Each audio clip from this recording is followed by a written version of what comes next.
Hello everyone. So you can see I'm a mess here. We have a shed demolition today. Another shed demolition, shall I say.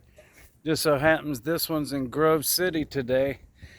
So we don't do a lot of demo work. We will take down a shed. We take down decks, fences. Pretty much that's it. Covers the outside. Small garage.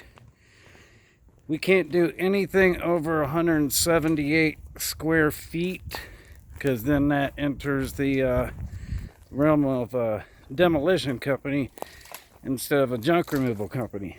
So if you happen to need service, all the info is down below. You can see Paul's over there finishing up tearing apart the roof. And then we're going to get this loaded up, and I think we're done for the day after that. But who knows? Somebody calls, we may take care of them. Guys, have a wonderful day. Mike's out.